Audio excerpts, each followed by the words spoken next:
Məşədibadın çay içdiyi səhnədə heç diqqət etmədiyiniz bir məqam var. Bu kadrlara baxın.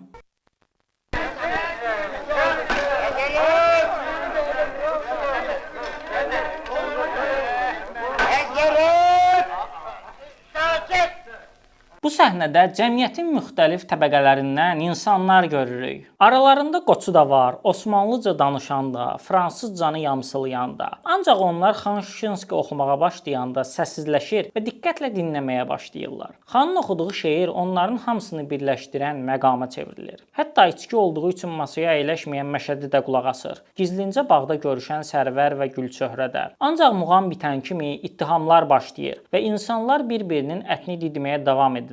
Sanki bu səhnə ilə muğamın Azərbaycanlıları birləşdirdiyini göstərməyə çalışırlar. Muğamın yanında isə çay mütləqdir, nuş olsun. Bu arada Xanın oxuduğu şeir kimin idi?